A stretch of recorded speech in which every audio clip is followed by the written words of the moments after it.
John, it's so good to have you on the podcast. Welcome. You are the best. Thank you for being so hospitable, man. I'm great. I'm so happy to be here. So just before we hit record, you told me about a little more about your background. Your dad was a pastor, but after he what? Yeah. So when I was born, my dad was a homicide detective and a SWAT hostage negotiator for the Houston Police Department. He was a bad dude. And then about halfway through my childhood, he always volunteered with the youth at various things in the community and at the big church we went to. And the church called him in one weekend and said, hey, the youth minister is leaving and we'd love to offer you this job. And he took it over a weekend. And so, yeah, the next 20 years, 17, 18 years, something like that. It seemed like forever, but then he became a youth minister of a giant church there in Houston and had hundreds of kids, and it's very similar to his detective work, let's be honest, for most pastors. But the parents would have him on the take, right? Find out what my son is really up to. Yeah. Yeah, I mean, yeah. And so it was a wild childhood. I had a cop and my therapist loves me because I had a cop and a pastor for a parent, right? That's crazy. I mean, obviously that's your dad's story, not yours, but that's a really big pivot from homicide detective to pastor. Yeah, here's where it's been one of the greatest blessings of my life. My mom also was raised in a household, and again, I don't want to speak negatively, but the women didn't need to go to college. You had a role in a job, and this is what was going to be when you get out.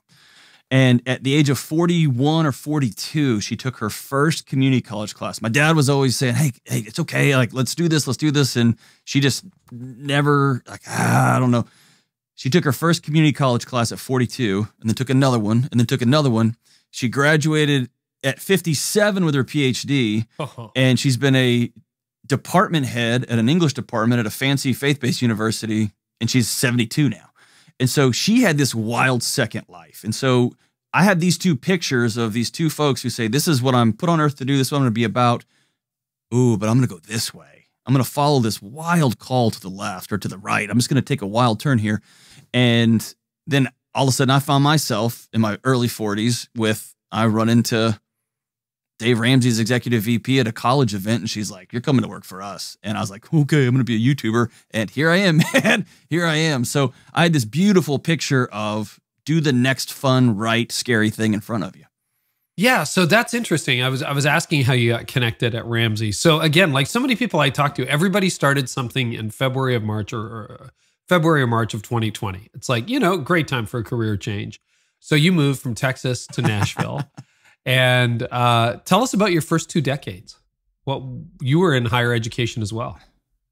So I graduated college and I wanted to be a movie star, and that you could see my face. That didn't work out. And I became a high school teacher, and I was a high school teacher and a basketball and track coach for a few years. And then I taught K through 5 for 1 year at a small private school there in Houston. And then I ended up working at my alma mater at the university as an associate dean of students. And that began a almost 2-decade career working behind closed doors with students and their families when things were just falling apart, and with my fellow administrators and professors. And then I just kept moving along. I want to be a college president someday. That was kind of the trajectory I was on. And I got my fancy pants doctorate degree. And there's nothing worse, Carey, than someone who just graduates with their graduate degree. The worst.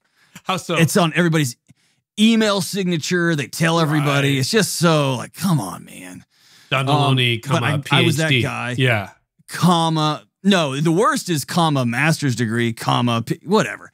So the more commas, yeah, it's a directly proportional to your self-esteem. But that was me. I was super that guy. And then, man, I had a fancy job at a faith-based university. My wife was a professor. We had a little kid. And I was really crushing it, to be honest with you. The business of Delony was good. And I come from a family, we didn't make a lot of money. We didn't have a lot of money growing up. My wife and I were making more money than my parents could ever wrap their head around. And I was fancy pants, trying to earn and achieve. And then all of a sudden, man, my body fell apart.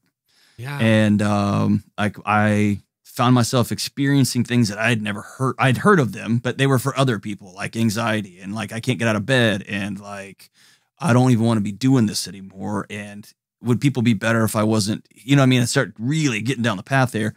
And so the next decade was about, I took another job. We transitioned out. How old were you when that happened, when things started to fall apart, John? It was between 33, 35, somewhere around there. Can you break that down? I want the rest of the narrative, but I'd love to. Yeah. I mean, you open your book with that a little bit. Was that around the time where you're crawling outside in the rain looking for your house to split apart? Right. That's about that time. So my job was showing up when the wheels had fallen off everybody else's life. Yeah. And you say basically so as a dean, you're a cop. Like you're just there because things fell apart, right? Well, you're both a cop and an ambulance and a counselor but you're not trained in any of those things. And so you're kind of just directing traffic and you're a presence. And, but yeah, I spent my whole life was spent in other people's trauma. And so I was at hospitals a couple of nights a week. I wasn't sleeping at all. And most importantly is I was running from, I didn't know how to be a new dad. I wasn't a bad husband, but I wasn't good at it. And I didn't know any other path other than just keep going harder and keep running. And so when they're like, hey, we need someone to teach Sunday school, I was like, I got that. And hey, the college ministry needs, I'm on that. And can someone leave this big convocation program every week? I'll do that too. Hey, we need a professor. Would you mind teaching grad school this year? I got that too. So my life became about ribbons and stars and trophies and accomplishments and achievements. And the one thing that I kept feeling along the way was my body saying, hey, you got to stop. You can't, there's not enough money to earn here. You're using these ministerial platforms to try to make yourself, to prop up yourself, and it's going to fall down on you and those people that you're trying to walk alongside. And ultimately, this sounds such a Hollywood ending. This is how it happened. I had sold my house. I thought I'd predicted the next housing collapse. I sold my house, moved my wife and kid. I was like the beautiful mind, dude. I was mad. And here's the thing. Can I tell you this, Carey? Yeah. I was bonkers, and I still showed up to work every day. I was still doing good work. I was electrified. People didn't like being around me a lot, but I was fun to be around. What does it mean, electrified? People didn't like being around you? That means I was always the guy in the meeting going, oh yeah, but what about this? I was always the guy in the meeting being like, well, I read this study. I got my self-esteem by, can I be the smartest person in this room? And if you're working at a university, you'll never be the smartest person in the right? Huh. And so I was always trying to and if I couldn't outsmart, then I would undercut. And if I couldn't undercut, I'd go around. I was always trying to, what about this? What about this? I could never just be present. So my wife tells me in her gentle way, you were a lot. You were a lot. And the young ministers that I've mentored and been around since then, I see that a lot. There's this sense of, I can't say the words I don't know. Let me find out. And so I find myself down these theological rabbit holes, or I find myself down these leadership rabbit holes, or I listen to a podcast and watch a TED Talk and call myself an expert. And I find myself way out over my skis when I'm trying to help a young mom who's just lost her child. I don't know how to do that. A friend of mine gave me this line, and it's haunted me. He was a professor in an MDiv program somewhere in the country, and he said, if somebody hires one of our MDiv graduates, this is his words, and I love it, and it's haunting. They are committing theological malpractice. Whoa. Because I've trained somebody to take apart texts, and I've trained somebody to give an argument. I've not trained somebody on how to care for people who are hurting. Ooh. And that was a heavy, like just whoosh, right? And so that was me in that season. That was me, just running and proving and running and arguments and this, what about that? And finally, man, my body just said, I'm out, I'm done. And we can call that burnout, we can call that anxiety, we can call that exhaustion. I don't care what word we use. My body just said, I'm out, I'm done. So I want to get to that, but I do like coming back to this subject on this podcast, but drive, because, podcasts are listened to disproportionately by driven people. We have a lot of leaders here. When you look back on your life now, knowing what you know now, where did that drive come from, and what parts of it were healthy and what was unhealthy? Oh, I love that you brought that up, because there's an elegant, beautiful tension between that. Yeah, let's put a pin in the tension there. I think my drive, if I'm honest, it goes back to just childhood. I think most of us get a model and picture of what childhood's supposed to look like. And the picture I picked up when I was a kid was, you're not enough, but you can outrun it. And I was a good athlete, and my sister was wicked smart. My brother missed my younger brother missed like 2 questions on the ACT smart. He was, so I wasn't like that, but I could get by. And I was able to I was funny. I was loud, right? So I could just kind of wing it through life with this underlying sense of, you are phoning it in, and the moment they catch you, dude, it's all up. And so I lied a lot as a kid. Imposter syndrome. Dude, yeah. I lied a lot. I exaggerated all the time, and I would steal stuff. I mean, I was always about, the rules don't apply. How quickly can I get through this thing? How can I cut corners here? How can I make sure that I'm the biggest firework in the display bin, right? And it was just an exhausting track meet of a life. Did you know you were tired? No, goodness no. I interpreted that fatigue as cowardice or weakness, or you should probably get another book. Go get another degree. That'll help it, right? It just was hollow, man. If you don't look back, the shadow won't catch you. And you just run and run and run and run. I didn't understand how heavy carrying a kid would be. I didn't understand how heavy trying to be a good married person would be. I didn't realize how heavy leadership was when you have a team of people who look at you and say, where are we going? Or thousands of students that parents drop off with a massive bill. Like they're mortgaging their souls to you, literally saying, please take care of my kid. I didn't realize how heavy that stuff was. You can't outrun the shadows, man, when you're carrying that type of existential weight. What is your doctorate in? I have one in education and one in counseling. Okay. And which came first? The education one. Okay. So and here's the joke. The joke is always, this is how dumb I was. It was all about the credential. I didn't really care to learn anything. I just needed that certificate on my wall so that I could say doctor in front of my name, so then I could finally feel valued around my peers. And I just need to be able to say doctor whatever. And so what's the first thing I can get a degree in that I can work full time? It was not about learning. The counseling one came because I broke. I was an ash, and I wanted to know what happened to me, what's happening to my family, to my friends in my community. That was a much richer, deeper experience for me because it was out of desperation. I got to know what's going on here. So you're in maybe your early 30s. Locate it for me if I've got it wrong. You're convinced your house is going to crack. You're in Texas. Do you want to pick up the story? That was a really interesting story. Yeah, so I latched into a thing, and the thing was, I've never noticed that little settling crack above that door over there. And I look over there's one over there. There's one over there. If I back up a little bit, my wife and I owed 6 figures in student loan debt from our big fancy degrees. My body was telling me, you're not safe. You have no business buying a house. Y'all just bought 2 new cars like ding dongs. We are not safe, because if we get fired tomorrow, the bank comes for all of us, right? I mean, it was that kind of, my body's trying to get my attention. You had a lot of debt. I just kept doing, I had a ton of debt. I had now passed, I'm saying this with all respect. My father's one of the most extraordinary men. He never ran organizations. And so what I found myself leading a couple of hundred people, making a big chunk of money, and I didn't have anyone to turn to for wisdom. I hadn't cultivated that. And normally I could ask my dad, how do I fix the car? How do I mow the lawn? Hey, there's a police officer here. What do I say? My dad was brilliant for that. But once I got outside the scope of that relationship, I was on my own. So then I tried to fake it. I tried to read enough books. I didn't have those relationships that someone could walk alongside me and say, hey, what do I do now? What comes next?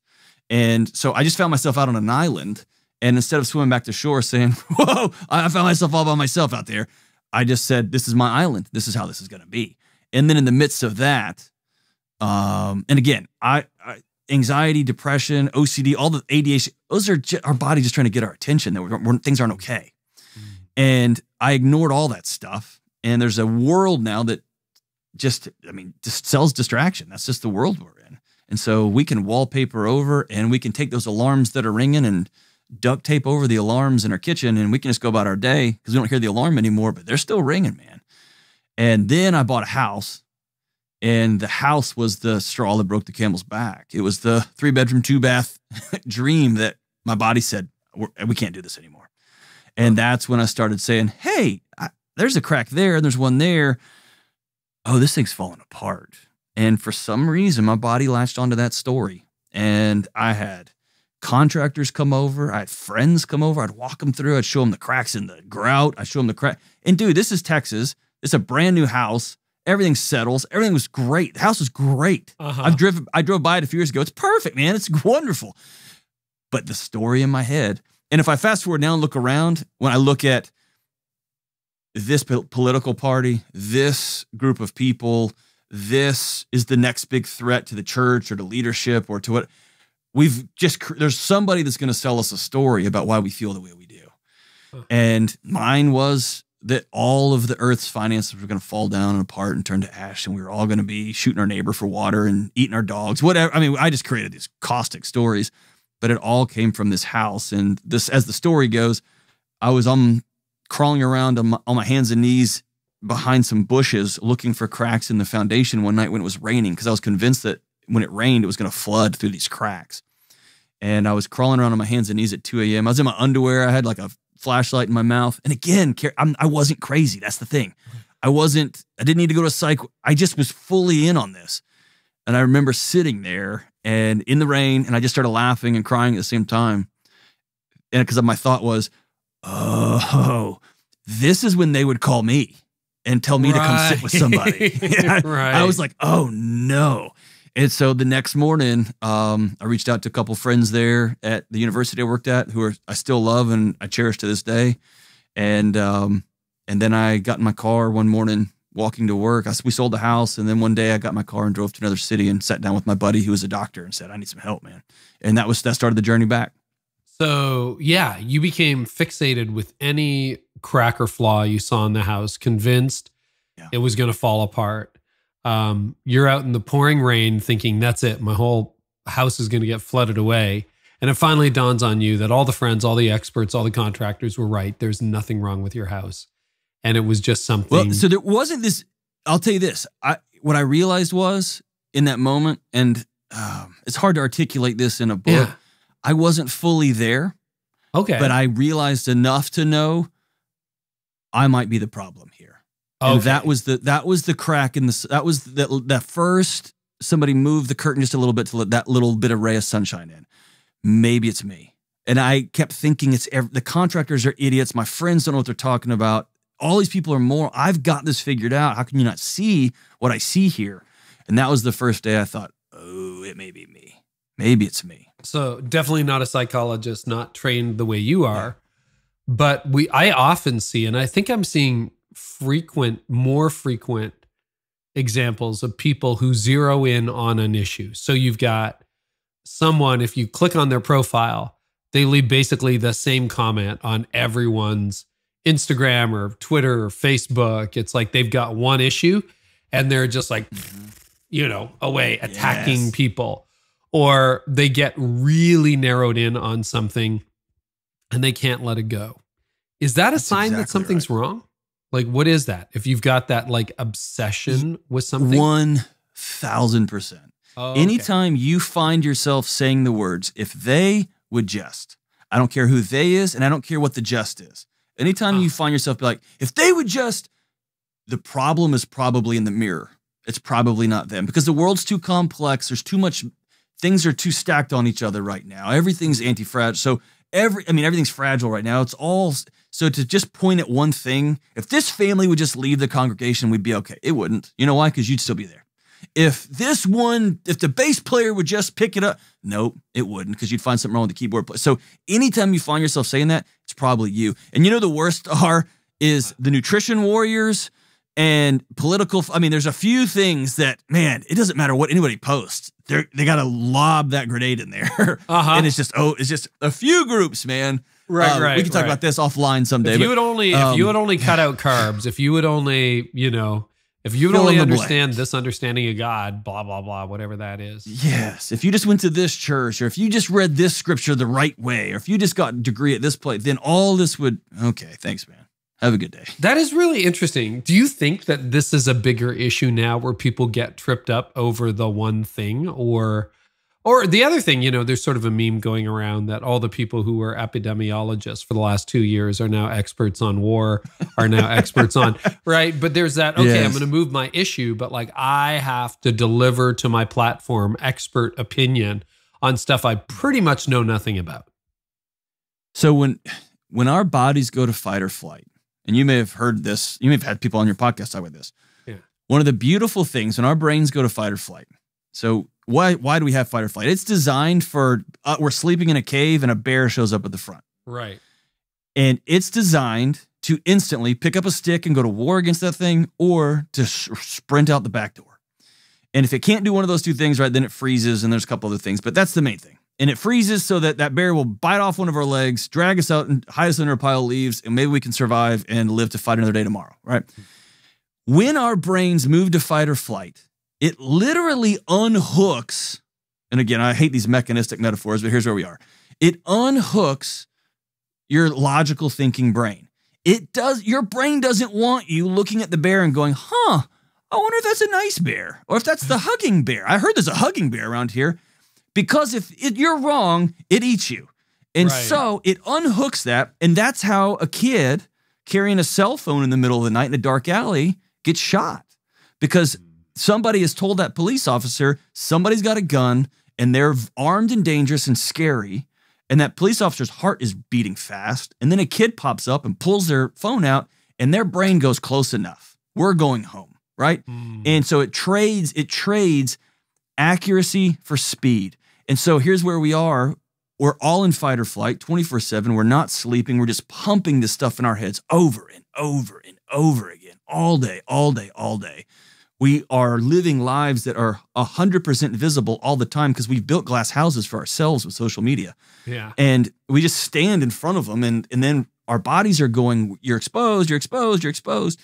And it stays in fight or flight all the time. And when we do that, we lose the ability to take perspective. And we latch onto a fear, and depending on our experiences and our genetics, our body goes, that's a fear. And what's beautiful in my life is I traced the economic obsession back to my childhood. And we had some major financial issues when I was a kid that caused fights, and I scared me when I was a kid. And here my body was replaying this story 25 years later. We know what happens when there's money fights. Everything falls apart. Everybody gets angry. Everybody, we got to watch out for this one, right? So my body remembered the story. It just found a new avenue to write it down, right? To tell that story again. And we all do this. We are learning an awful lot about the body and how it's related to the mind. And I really appreciate those conversations. You talk about trauma in your book, and you talk to a lot of people about trauma, probably back to the university, now with Dave Ramsey on the show, et cetera, et cetera. Leaders have been through so much in the last 2 years. Plus, they've got their childhoods to unpack. Can you explain to our listeners how trauma is, it's not a question of if trauma is impacting them. It's a question of how is trauma impacting them, agree or disagree? And then what does that look like? And how do you recognize it? Oh man, that's such a great question. So let me do a couple things. So all trauma is, to distill it down, is when something's going on that exceeds our body's built-in systems to handle it. Okay. And it's just when our systems are like, here is a threat, and it exceeds our body's abilities to handle that threat, are overrun. Most trauma, most of the time, is not the thing that happened. It's our body remembering in the present what happened, the story it has told itself about what happened. Memories about traumatic events are notoriously off. And I've heard that weaponized. I probably didn't even I don't care. The fact is, I'm looking at somebody in front of me right now who is in deep distress, and they deserve peace. They deserve healing. So let's be here now, right? And so I thought trauma was always acute. I thought it was these huge grenades that went off. The big divorce, the big infidelity, the death of mom, whatever happened. The abuse, something that happened that was traumatic. In the systemic abuse, the sexual abuse, all those. I thought that was the trauma. And I've had my personal experiences with that stuff. I've walked alongside people. The big shift for me was my friend. Her name's Dr. Lynn Jennings, and she's a trauma researcher. But she researches a special niche that I didn't know existed. She called it secondary trauma, secondary traumatic stress. And the word she gave me, I'll never forget being in class with her and a light bulb went off. She said, trauma is both acute and it's cumulative. It adds up on you. And it's about the final weight. So the way I describe that is trauma can be somebody throwing a cinder block at you, or it can be you with a backpack on, and every day you just go downstairs and your mom's just scrolling that phone and you're just saying, hey, mom, look at this picture. And she goes, beautiful. And that little 6-year-old girl's body is wondering, why won't my mom look at me? Why is it my job to make sure daddy doesn't yell? I'll try. It's my job to make sure daddy doesn't get angry. And that body it's a pebble in the bag, and over a lifetime, the weight of that trauma, those cinder blocks versus those pebbles, the weight is the same. And so then you're 32 and you're running a church, and every day you get 11 emails telling you what a lame job you're doing, or you misinterpreted this, or you should watch this YouTube clip because this is the real truth, or have you heard about the Great Reset, Pastor? And oh my gosh, did you hear so-and-so voted for whatever's happening?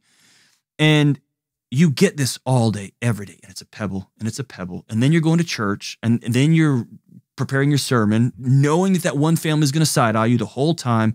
Then you got to visit so-and-so in the hospital, but you can't because they want you to wear a mask, and your church said whatever the thing is. And then your body just eventually leans over and says, I can't carry this anymore. And it comes out in a bunch of different ways, right? That's the cumulative nature of trauma is what I want, especially pastors who are listening. That's what I see most often is they're carrying around everybody else's stuff. It's such a helpful definition because you're right. That's something we've all dealt with.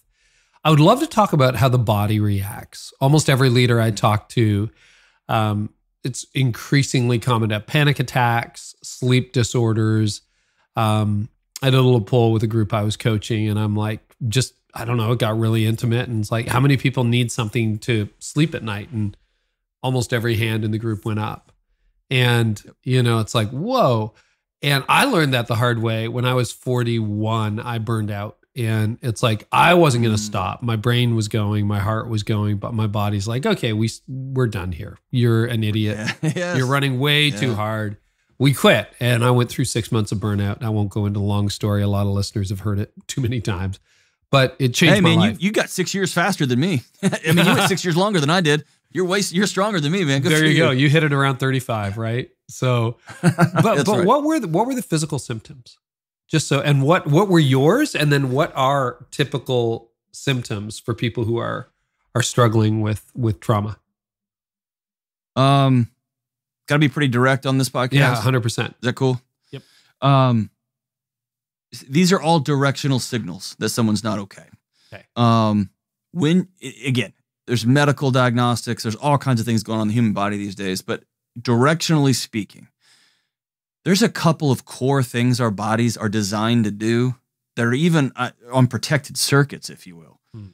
If you're taking medication to go to the bathroom, if you're taking medication to be intimate with your spouse, if you're taking medication to sleep, that's a sign that there may be something going on psychosomatic. There may be something going on in your heart or your mind or your body that you need to go sit down and say, hey, what's going on? What is the ecosystem I've created here? If you can't be present with your kids for more than 10 minutes, if you find yourself driving down the road and somebody gets in front of you a little bit and you find yourself so raged out, right? Here's a good one. If you are at a little league game and you find yourself angry at the high school ref, that's a you problem. Yeah. If you're at a dance recital and you find yourself swearing under your breath at the person who held up the 7.9 and it should have been a 9.1, that's you. That is not them. That's you. Yeah. If you find yourself on your 4th Netflix series this month, that's you. If you find yourself reaching for another drink and another drink or another piece of pizza, if you find yourself choosing Netflix over intimacy with your spouse, when the one I hear a lot is people have stopped being intimate. They stopped having sex. Yeah. Married couples have just stopped.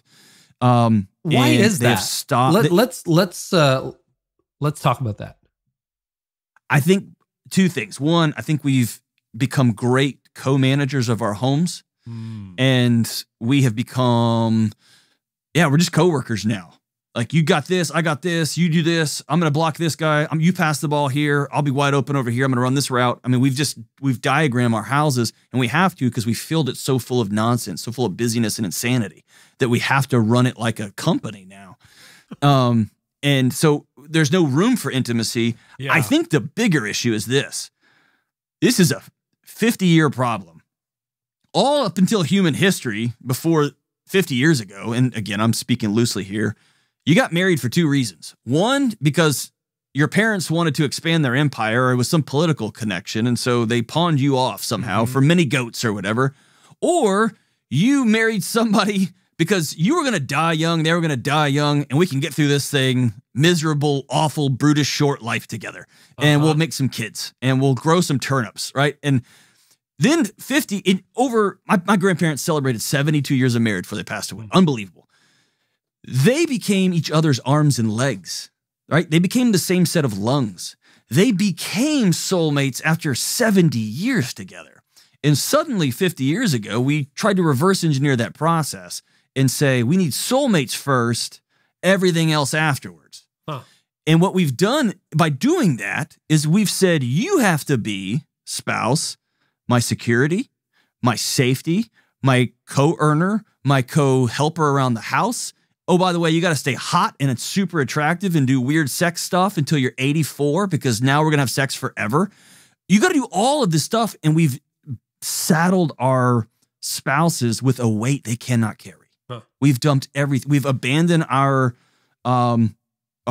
same gendered friends. Like, we don't have guys' night out anymore. It's once a year now, or churches have to throw a program for it. We've just sucked some of that stuff out, and then we've outsourced our identities to our kids, right? Like, they're a proxy for how good of a parent we are. If they're fast on the track or good at Little League or make good grades, then we feel good about our performance as parents.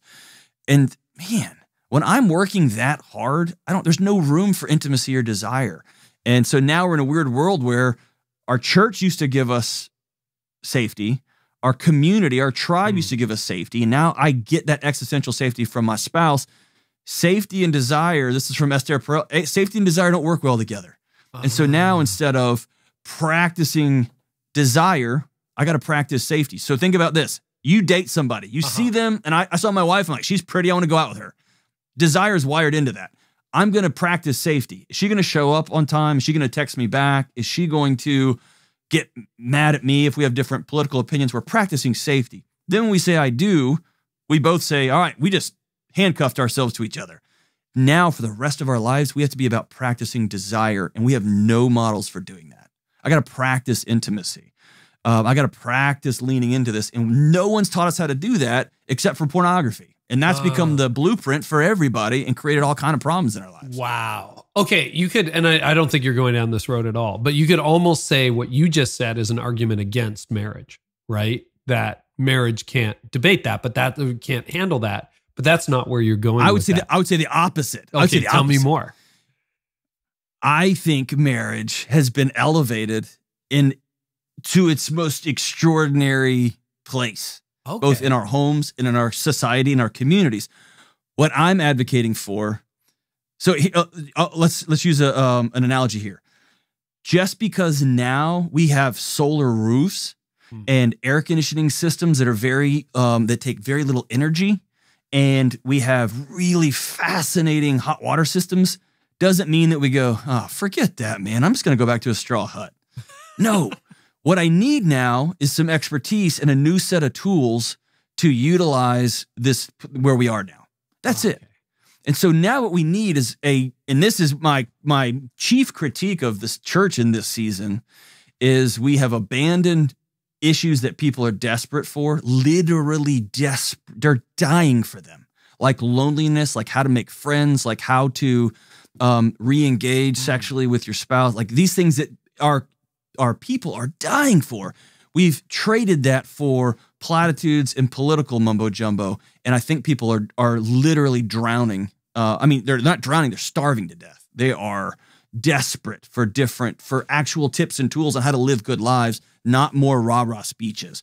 And so we need churches that are going to speak honestly into people's lives today. But no, I am opposite. I am as high. You're not going to find somebody more high on marriage than I am. And I've almost blown mine up 3 or 4 times. Like I'm not great at it. I'm still learning that as well, John. But I am high on it. Yeah. As am I. I mean, 3 decades into mine, we seem to be falling in love more and more every year. And yet, I heard Tim Keller years ago, and I think he was quoting a Jewish theologian, say that with the death of God in the 19th century, right? Nietzsche, et cetera, that people used to put a lot of expectations on God, and now they put them on their spouse. And hence you fast forward a century, you get the Instagram wedding. Everything has to be perfect. You know, you fulfill me, you complete me. You're my everything. You complete me. Yeah, exactly. And God is a nice also had, like, we're glad to have you around. The traditional families used to live in units, right? Multi-generational units. So now it's just me and the 1.2 kids or whatever that happens to be. And we kind of have everything that our parents had to wait. Like you have in your 20s now what people waited in their 40s to get, whether you got that through debt or whether it was just, you know, lifestyle has increased. And yet people arguably are not happier. They're more miserable than they were. So what is the antidote? Like if you've lost that desire, I think that's really fascinating with Esther Perel about the difference between safety and desire, that they're mutually incompatible, if I got that right. So what are some remedies to rekindling romance, to getting out of that crazy thing where you're triggered all the time, whatever you do, you can't pay attention to your kid? Like, start to point us in a better direction, John.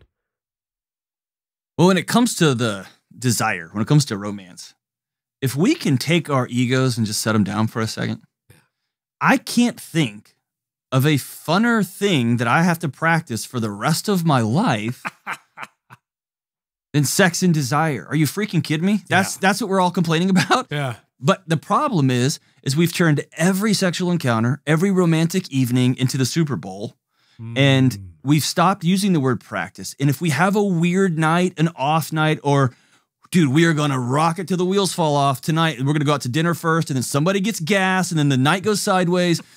We turn every one of those moments, Carey, into the Super Bowl. We got nowhere to go from there. Instead of going, oh, man, and then we're back at it the next day.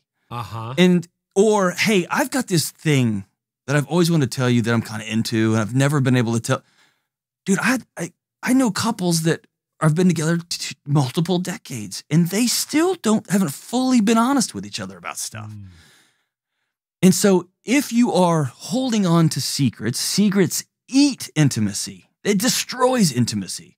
Shame eats secrets, right? That's what the great Brene Brown said. Like, shame eats secrets for breakfast. You cannot be intimate if you're holding secrets. And yet we try to balance this intimacy and this sexuality and this romance with our partners we've been with for 2 years, 5 years, 10 years, 20 years. And I'm celebrating 2 decades this summer. If you had told me, you know what old people did? They told me, you think you're in love when you're married. You have no idea. Wait 10 years, wait 20 years. And I used to be like, you're gross, you're wrinkled, you're gross. And I wish I could describe it, man, but it's true. My marriage is 1,000 times better after 2 near nuclear disasters and right? And how my idiotic young first 2 years of marriage. So it happens, but it's something you practice, man. We got to take the pressure off, start being honest with each other. I said this for a joke on a live event. It's been the #1 thing that someone has reached out to me and said, hey, can I buy this? Huh. It's called the John Delony Erotic Envelope System. Here's what it is. Go to Walgreens and get 10 white envelopes for $0.05. And then you write 5 things in them that you are interested in trying. And it could be, I just want to hold hands and watch a show with you for a couple of hours. It could be something you've had in your head that you're like, I don't know, I just want to kind of try this.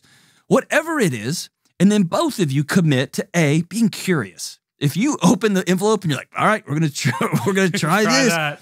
Or if you open it, you're like, I don't know how that's physiologically possible. Instead of being like, what's wrong with you? I'm gonna say, tell me about this. And we're gonna talk about it. And the discussion is intimate, right? We've just lost play. We've lost joy in one another, and we've just turned each other into these transaction, going back to, because we're co-managers now. Your job is to make sure I'm satisfied. My job is to make sure you're satisfied. Just like I turn in my weekly report here at the office every week, and I'm going about my day. And we end up 2 inches apart and 2,000 miles away from each other on the couch, me on my iPad, you on your phone, and we are so close and so far away from each other, man. And so bring the play, the intimacy, all right, I'll try that. Sounds super weird, man, but okay, I'll try it. Or my wife did this, like, I just want a French kiss. And I was like, oh, really? Okay. And she's like, yeah, I miss that. We used to hold hands and just kiss and then go home. I was like, oh man. Okay. So anyway, what I was thinking was going to be in there, but that's what it was. And we had a blast. We laughed. We were poking fun and played silly music, whatever. So have some play. Going back to the other question about what happens when you feel the wheels falling off. Your heart rate takes off on you. You can't sleep.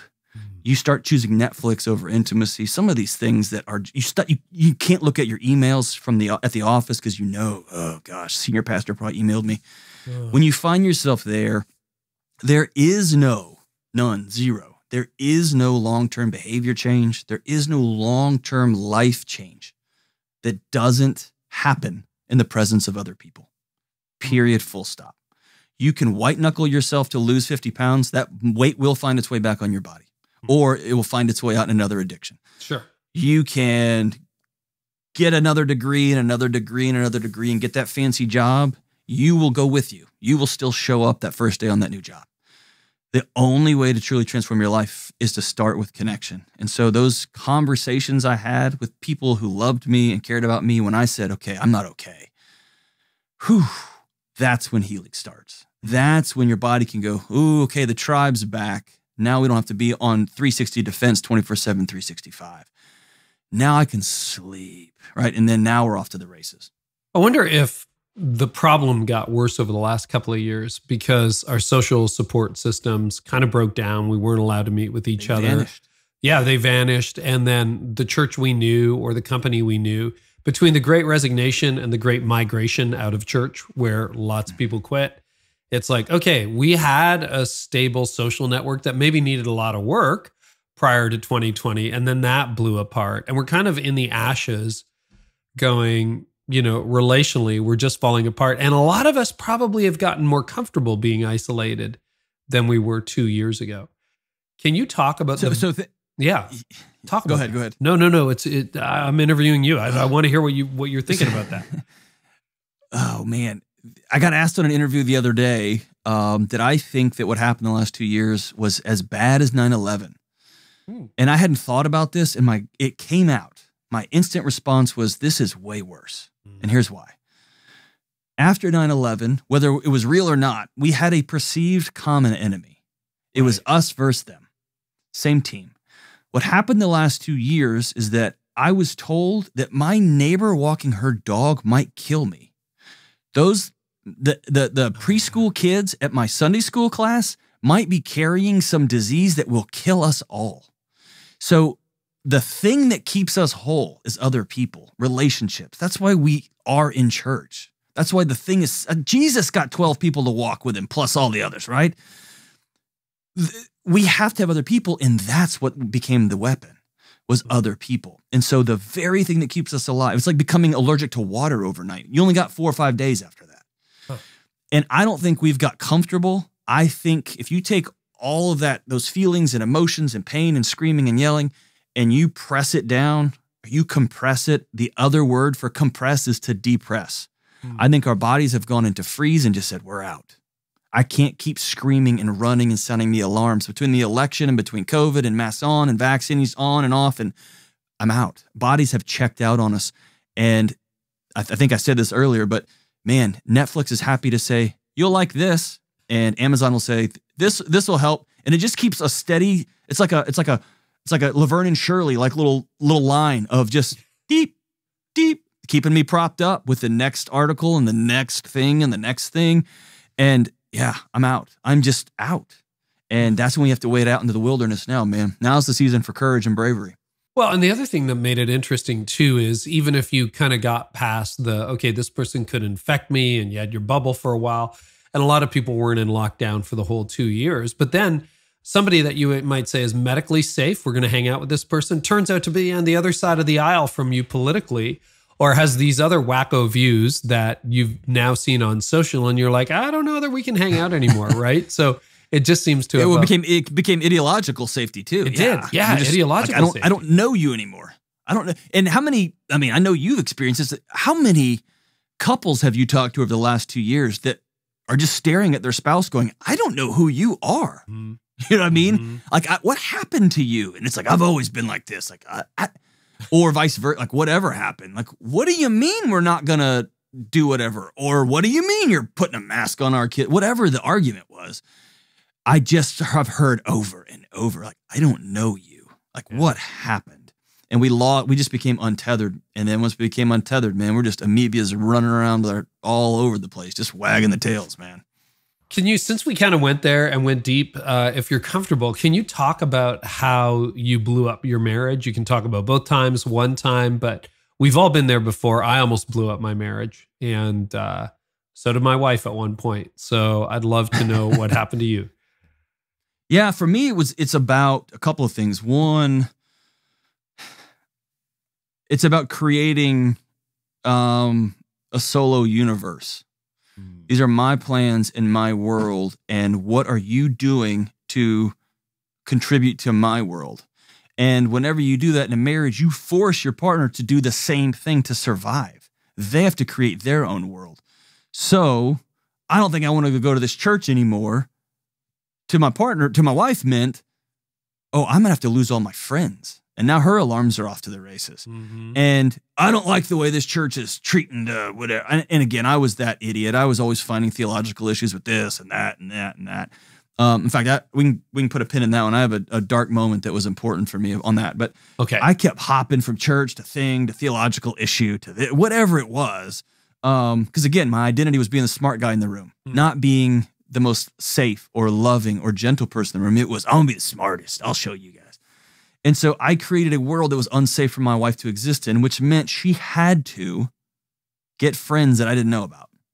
She had to not lie to me, but not tell me where she was. Like, I'm going to go get coffee with. And then what happens in that gap is that my body begins to feel the gap. I know that we're not aligned. I know that there's an intimacy gap here, but I don't know how to bridge it. And so instead of trying to I don't have the language. I don't know how to say, hey, I feel like we're separate here. If we've gotten off course somewhere, I don't know what to do. So what do I do in the gap? I blame her for it. Kids blame themselves. Adults blame other people.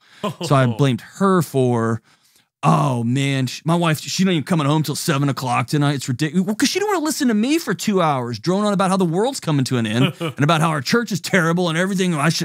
No, she wanted to hang out with her 3 girlfriends and have an actual laugh every once in a while, right? So in that gap, I become, it spins tighter and tighter and tighter. My world becomes tighter and tighter and tighter.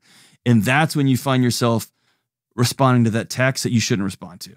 That's when the words I used was, I begin to outsource laughter to other people. I begin to outsource, oh, she thinks I'm smart at work. And let me be clear, I never cheated on my wife and nothing like that. Sure. But I know enough to know that I wanted to tell this woman at work my joke because she's going to think it's funny. And I start thinking, I'm going to show her this book, right? Not here. Ooh. Not here. And I'm pointing to where my wife was sitting. And so that tiny little gap gets wider and wider, and it's all innocent and it's all silly until you go, whoa.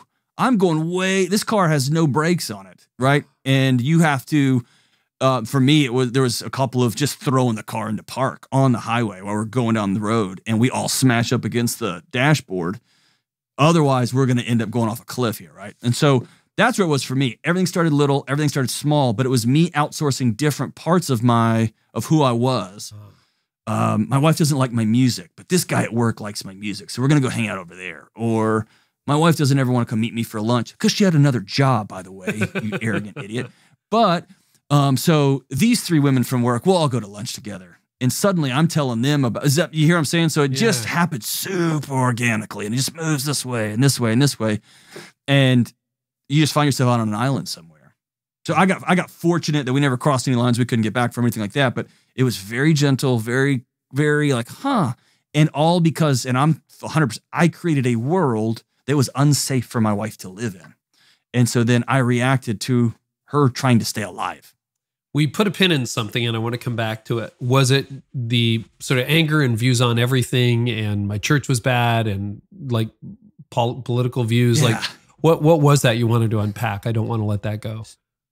So I have always prided myself on theological gymnastics. Okay. I love them. They're a sport for me, right? I love it. I've again, the last 20 years, 15 of which were with faith-based universities with great world-class MDiv professors and then national conferences. The whole, like, I love playing, sparring and getting in the ring with theological discussions. I love it. And as a professor, my job is always to make sure my students are stable. I like, this is the way this is. Oh yeah, what about this? My mom is a mythologist. So I got a dad who's a minister now, and a mom. Mythologist? Yes, okay. MYTH. So I remember going to her office and being like, hey, how come when I was a kid, you didn't tell me there was 20,000 flood narratives throughout history? Y'all left that one off the flannel graph when I was a kid. And she's like, you want to have this conversation? So like, I love that. And then I brought that home. And so the analogy I use is mixed martial arts fighters or professional boxers. Take Mike Tyson.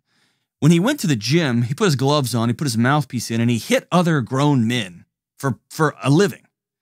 And then when his practice was over, he took the gloves off, took the mouthpiece out, and he could not go hit the woman at the grocery store when she didn't have the right peanut butter. I never took the gloves off. And so I took those theological sparring things with me to every church I went to every poor Sunday school teaching volunteer that I was like, oh, this guy's outgunned. I'm coming for him. I did it to my wife. I did it to my family. And here's what happened. Here was the bell ringing moment.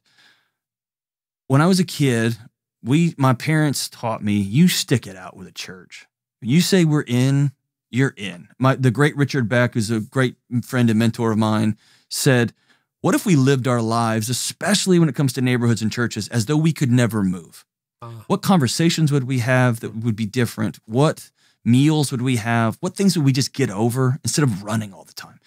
So when I was a kid, we stayed at the same place over and year after year, the big fights, the church splits, all the drama, we stayed and we stayed and we stayed and we stayed. And then when my wife and I experienced a bunch of miscarriage, it was a mess, right?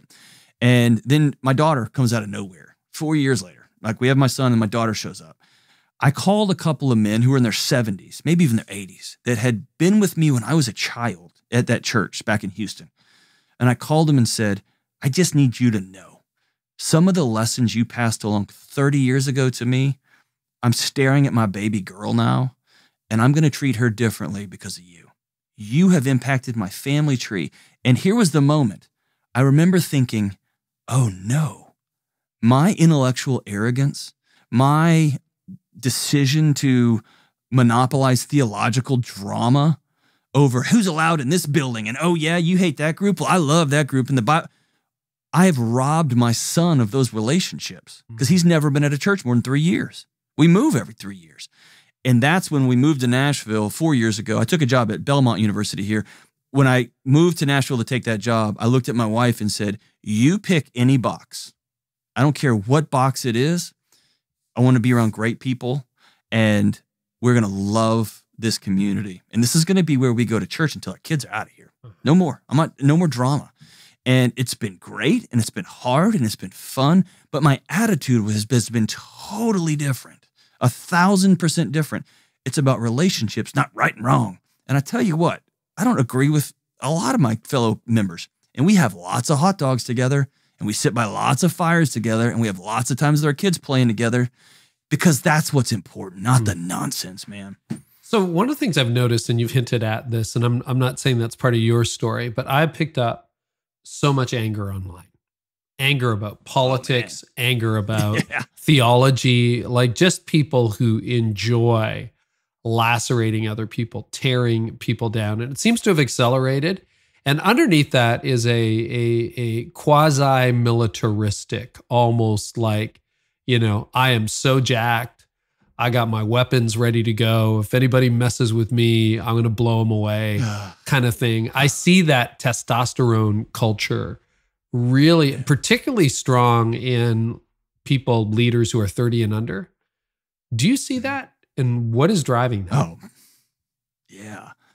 Oh, man. I think there's a couple of things. One, I think the lowest hanging fruit, and you're going to get some mean internet comments about this, what I'm about to say, so point in my direction, it's fine, is we're, 7, 8, 9, 10 years into the Fortnite generation. We've got a group of people who've grown up in a first-person shooter game. My dad's got some studies that he showed me about it alters your brain chemistry. These first-person shooter games are simply different now because you are in it, and there is an action. And then you move that towards access to, it used to be, I don't want to say it's less than noble, because I think what many of these men and women are doing is incredibly noble. But if I was going to apply to FBI and the CIA right out of college, it suggested do not tell people you are applying. This is between you and your government. You are entering into service the moment you hit send on this application. Wow. You join the Navy SEALs. This is for you and your team and your government. Now it is, my granddad joined the service to serve his country. Now we join the service to get 4 years of college paid for. And so the way we go into the military, the way we do this is about these platforms now.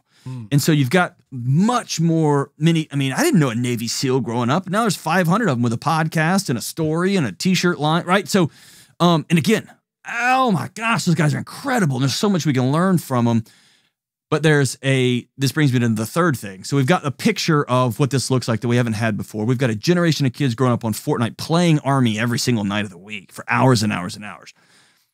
And then underneath it all, we have no models of what a true man actually looks like. We have no picture of that. And so and there's a generation of men who have been told, you will shut your mouth. Anything that comes out of your mouth is wrong or broken or deceitful or meant to hurt. You be quiet. We're going to medicate you. We're going to settle you down. We're going to put you in this box over here. Stop. You are what's wrong with everything. And then somebody comes along and says, oh yeah? You want me to show you what else is awesome?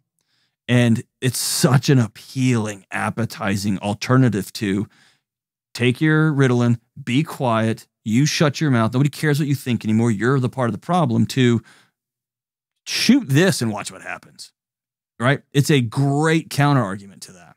I hadn't thought about that. I'll have to take some time to unpack that. And what do you think, man? I just rattled that off the top of my head. What do you think? No, you know what? I've got and my kids haven't, to my knowledge, shown particularly violent tendencies, but they grew up playing video games, Call of Duty, that kind of thing as well. And we worried about that as parents, like very much worried about that. And I'm also Canadian. So there's a certain point at which Canadians, exactly, John, like we don't understand the gun culture. I'm Texan. You're Texan. I'm Texan. So you're Texas and Tennessee. That's about as heart of gun culture as you can get.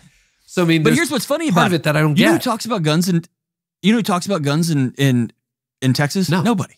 Really? Nobody does. Because everybody has them. No. Yeah. It's just like that. I expect that that grandmother's got one in her purse. Like it just is. And I had a great professor. She was from Chicago, and she said the problem with the gun conversation is we talk past each other, because in Chicago, the only people I knew with guns were bad people. And so when somebody says, I want to give guns to everybody, I'm thinking, what are y'all crazy? And in Texas, my grandmother has one. And so when you say everybody with a gun's evil, I'm thinking my grandma's not. And so we just talk past each other. But there is there's an alt narrative, which is you're not the problem, you're the solution. And here's how you are a part of the solution. And man, you pump that message into somebody's head over and over. Yeah, and I wonder if it does get down to powerlessness to a certain extent, that this is how I express myself. It's just, It's really interesting. I speak a lot in Texas, so I'm sure the next time the plane lands, I'm going to get a lot of opinions on what I just said. So just know, No, I don't think so at all. I'm trying to understand. So let's work on this to get us to a place of solution. Sex is dying in marriage. Anxiety is increasing. Your body is keeping score. You've got accumulated trauma, secondary trauma. Is that what it was called? Secondary trauma. And you're trying to lead. And you're trying to lead a divided people that don't like each other, whose community has died for about 10 different reasons. What is the path out? Like, how do you begin to undo this mess and find yourself? If there's meth too, we can talk about that some other day. I don't know. This mess. I was going to say, that's a great way to start, man. Yeah, that's a great way. Just opening question on the next episode. What about meth? No, I meant to say you get a lot done in that first week. Yeah. That's funny. How do you begin to trace that out? And like, you've obviously found a different operating system. You've found a different way to live. And I'm sure that's going to continue to evolve, right? Like you're going to be different at 50 than you are in your 40s. But how do we begin to extract ourselves from this nightmare that a lot of us are living? I think these steps kind of go in a loop. And man, I'll tell you the thing I hate more than anything is like being up at 2 a.m. and there's like 7 steps to becoming a better pom-pom thrower, like 9 steps to losing 40 pounds. Like, man, that's so reductive. I can't stand those things. So these things I'm going to lay out here are not, they're not like, do these 7 things and then all of a sudden that's not how life works, man. Because the moment you get your head screwed on straight, you're going to get a call and you're going to step out and mom's going to tell you she's got cancer. Or your buddy's going to say, hey, my wife just left me. I need you. And so life just works that way. What I'm going to give you is a set of principles. Okay. That you go back to over and over and over again. And I just want to stop there for a second. I think it's the great Rich Mullins that said the worst part about being a Christian is that it's every single day. That like I can't memorize all the great Abraham books and then like wake up the next day and like be good to go. I got to go back and go again. I got to go again. Or there's no workout you can do on Monday that you never have to work out again for the rest of the month. It's just not how it works. It'd be amazing. Yeah. Wouldn't it be awesome? So the way towards wellness is from the Nagoski sisters. Wellness is a way of being. It's not a state. It's not a place you get to. It's a thing you do. And so I think first and foremost is you have to go to the mirror and you have to acknowledge these stories that are just going on and that are on loop. I'm not okay. I got to say that out loud. I am over my head. I am exhausted. I want to have sex again, and I'm part of that problem. I don't like that I've put on 72 pounds. Whatever the thing you are wrestling with, or things for most of us, you have to look in the mirror and have courage and say, I got to own this story. And then you got to own reality, man. And that's I wanted this life, and here's where I am. And most of us can't do that. That's a hard thing to do. What do you actually want? How many people got into that question? Yeah. That's, you know what? Of all the questions, sitting with my research, with Fancy Pants on Fancy Pants mental health, towards I'm holding a single mom in the middle of the night because her son just took his life, and I'm with the police officers and she can't breathe. Nobody has been able to answer that question over the last 20 years. What do you want? And we find ourselves, like, I just wanted to be a youth minister because that was an easier job, and I liked my youth minister. He meant a lot to me. And suddenly I'm executive pastor at an 800-person church because it paid. What am I doing? And you know what I mean? I don't even like this job. I like the house and the car, but what? And so anyway, what do you want? You got to acknowledge reality. I wanted something else, and here's where I'm at. Or I really wanted this, and I'm not there yet.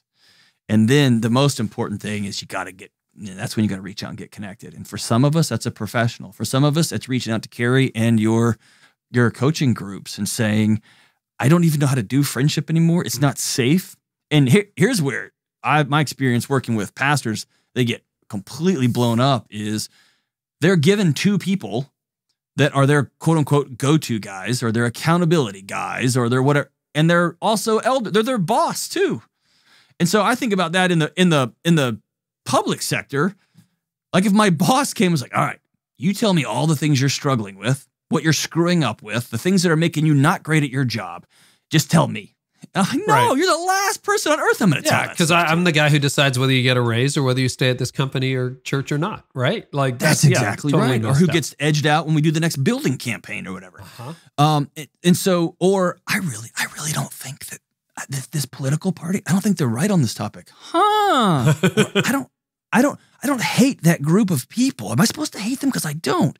In fact, I read this. So there's nowhere to go. And what pastors do a lot is they just swallow it. They just sit on it. And that trauma is cumulative, right? It adds up, it adds up, it adds up. And so you got to find people that you can be fully known, fully loved. Can I tell the good stuff and the bad stuff and the dark stuff? Can I, people who will show up for me at 2 a.m., I got to have those people. And then and only then will our brains go, whew, all right, now we can do the other stuff like lose weight or start sleeping. We can start doing the other stuff now because we got our tribe back. And that's how healing goes. And then you're about changing your thoughts and changing your actions. But I really believe everything comes down with owning your stories and then getting connected. That's where when you look back on the last decade of your life, you know, from that sort of crisis you hit in your mid-30s, what were one or two inflection points? Because you're right, that's a lot of work. And for the last 16 years, I've been doing a lot of work in my life. And, you know, there are people who are like, well, that's great. I don't have 16 years. So if there's like an Archimedes lever, if there's one or two things that you say, hey, if you want to start, like start here. It's a long journey. You didn't get this way overnight. You're not going to get out of it overnight. It is a journey. But if there's one or two things you should pay attention to now to get some love back in your marriage, the anxiety out of your body, the polarization, demonization that you're doing all the time online out of your system, to quit these habits, what are one or two things where people could get started today or tomorrow on that? I'll give you three. Okay. And they're quick. Great. Number one, call somebody, go visit somebody in person. That's above all. And say the words, hey man, I'm not okay. I'm not okay. And in person, I want to underline that so people don't miss it. I drove 3 hours. I was so paranoid. I thought people were listening to my calls. Turns out they were, but that's for a later story. But I thought I was so paranoid. I was out of my mind, Carey. And I got in my car and drove 3 hours. And I walked into my buddy. It's one of the most greatest blessings of my life. He happened to be an MD. I've got another buddy who's like an assistant manager at Napa Auto Parts. I could have gone to see it. My life would be way different if I'd gone to see him. But I went to see my buddy who's an MD, and I walked in his office. And hey, when I showed up everywhere, I was always a loudmouth, like, hey, I always wanted the party to get going. And so I walked in. I didn't have an appointment, and he said, Delony, what are you doing? And he says he still gets goosebumps when he thinks about it. I pointed at him and said, hey, brother, I'm not okay. And he said something was so chilling about the way you said that. He said, sit. I didn't tell my wife I went. I didn't tell my boss. I didn't tell anybody. I just got in the car and drove. And he sat with me for 2.5 hours. And it was that was the moment. So number one, go to somebody, if at all possible. It could be a therapist. It could be a pastor that's not a ding dong that you trust. Go to a human and say, I'm not okay. The second thing is, this is a courageous step because some spouses won't take it. But tell your spouse these magic words. I have made this home unsafe and I'm sorry. I'm going to work on healing. And I made my house unsafe, not because I was waving guns around or throwing knives, but because I was radioactive. I was a sleeping bear. I was reading internet all day and conspiracy theorying and lecturing and giving my thoughts on everything. I made a world where my wife was not safe to say, I don't like that, or I don't want to eat that, or I don't want to watch that movie. She couldn't say those words. Not because I was mean or yell or whatever. I just made it unsafe. So I've made this place unsafe and I want to heal. Often people will go to their spouse and say, I'm not okay. And they dump that burden onto their spouse. It's my wife's job to make me okay. It's not. They cannot carry that. That's your job. They can walk with you. They can hold your arms up in the desert, but they can't fix you. So instead of saying, hey, I'm not okay, say, I've made this place unsafe and I'm sorry. I'm going to get well. And then the third one is, what is the third one? I forgot the third one. It was going to be the best. I'm sure. The first one is fantastic. Oh, here it is. Okay. Ready? Yeah. This is awesome thing. I didn't know about this until just a few months ago. All of our devices, like iPhones, iPads, computers, did you know they have this awesome thing on the side of them called an off button, and you can just push it and they just shut off. It just shuts off. It just turns off. It's amazing. And just turn it off. Turn it all off. Turn it off. And then you're going to find yourself, my buddy called, he was the CIO of a fancy pants company, and he calls and he's like, all right, Delony, I turned off all my devices and now I'm staring at my daughters. What do I do now? And I was like, well, here's where we are. Let's start from there, right? And like, we're going to start having conversations. And can I tell you the magic, Carey? Here's the magic. The other night I was here doing media until real late at the office. I think I left here at like 8 o'clock and I got home at 8:30. My kids go to bed super early because we're psychopaths about sleep in my house. And I go by and I like to pray over my kids' door, or I want to whisper into their rooms goodnight. And my daughter, who's 6, her light was still on. So I opened her door gently to see if she'd just fallen asleep with the light on. She's reading a book. She's not really reading. She's just looking at the pictures. And she said, Daddy? And I looked at her, and in a split second, I said, I challenge you right now, if you dare, to a game of air hockey down in our basement. I said, do you want to get demolished? And her eyes got as big as silver dollars, and she hopped up and goes, you're dead. And I walked over to the bed. She got on my shoulders. I carried her down. Dude, we played for 7 minutes. We talked trash. She was like, oh, how do you like that? I mean, my 6-year-old daughter was letting them fly. It was incredible. And she beat me. And then she got back on my shoulders. We went back up in. I tucked her in. She'll remember that story for the rest of her life. And more importantly, I will too. And there was no movie night, no go-kart night. There was 7 minutes of something special between a dad and his daughter. And that's what we need, man. Turn the things off and connect with those who love us right there in our world. That's so good. I don't know whether it's a good thing that I'm watching this or not, but I'm one of the billions of people watching Yellowstone right now. We're slowly working our way through that series. Oh, and it's incredible. It is. And I'll tell you, you know what gets me is when you see John Dutton just looking at the sunrise or the sunset, no device, nothing. And he's just there for half hour, or an hour, or 2 hours watching things. And I'm like, oh, I need more of that in my life. I just need to go watch sunrise or watch sunset or just stare at some trees or the sky or something. And again, unplugged. I think that's so good. John, this feels like a round one to me. I'd love to have you back at some point. This has been fascinating. We got to a couple of the questions that I had intended to do that. So tell us about your book, and then tell us about where people can find you online these days. I mean, I think it's a deep dive into some of the stuff we've talked about. If I had to describe the book in one way, I would say this. We've been given really 2 paths forward. One is you are your feelings and you are your emotions, and you invent truth along the way. It's unfolding before you as you see it and perceive it. And if you feel uncomfortable, then that means whatever is in front of you is wrong and it needs to change. The other path we've been given is forget your feelings. In fact, feelings and emotions are a character flaw. It's a sign of weakness. Grind it, kill it, crush it, go get it, drag it home. That's life. Go get what's yours. And both of those things are pathological. They're both insane. And so this book is really the new third way. It's you have to take grasp of what has happened to you, what you've done, the things that you've been told, the stories that have been laid out before you, the fact that people treated you differently just because of the color of your skin, the abuse, whatever. You have to deal with that. And where the story stops for us most in this culture is you got to wake up the next morning and say, now what? What comes next? And so the book is this, the back half of the book is, so what do we do now? What does healing look like? And walk people step by step. I've worked with academics my whole career, and one of the most humbling things coming to work for Dave Ramsey is I've just talked back and forth with theorists and brilliant people who love people. And coming here, Dave's mission is I want to talk to the overroad trucker, and I want to talk to that guy that runs a steel plant. And I want to talk to that single mom with 3 kids just trying to figure out what to do. And I realized over the last 20 years, I've been speaking over people. And so this book is my attempt to really distill down mental health and relationships into something that everybody can understand, starting with myself. This book's a love letter to myself, really. And so that's what the book is. And it's about 10 years in the making. So I'm excited to get it out there. And they can just go to johndelony.com to pick it up. The book is called Own Your Past, Change Your Future. Dr. John Delony, thanks so much for being on the podcast today.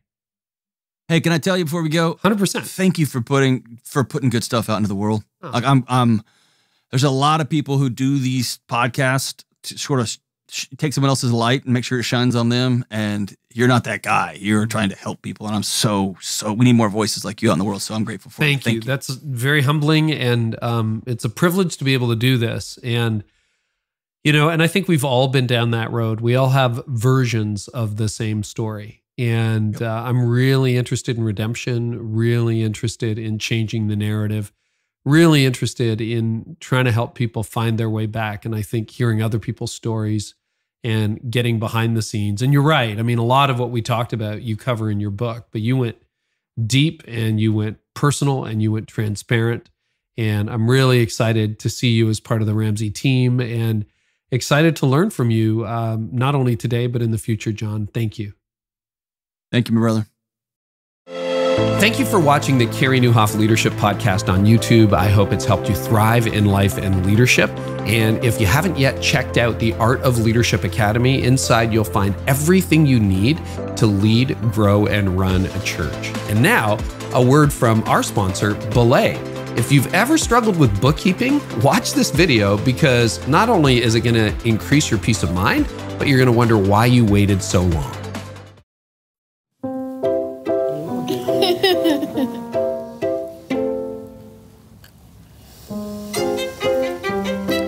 Dan, it's tax season. I still need all of your vendors' W-9 forms from last year. Here. That's nice, sweetheart. But I'm not thirsty. Whoa. A BELAY bookkeeper? Really? Is that where we are now? I took care of the forms for Dan this morning. They are already in your inbox. Oh. So Okay. let's let them enjoy their day. Never miss a moment. Leave the tea. Modern Sit staffing down. from BELAY. Great, please. You know there's not even any real tea in there? Oh, well, she's a young girl. Let her have fun. Have fun today, sweetie. Get out. Go. You are being ridiculous.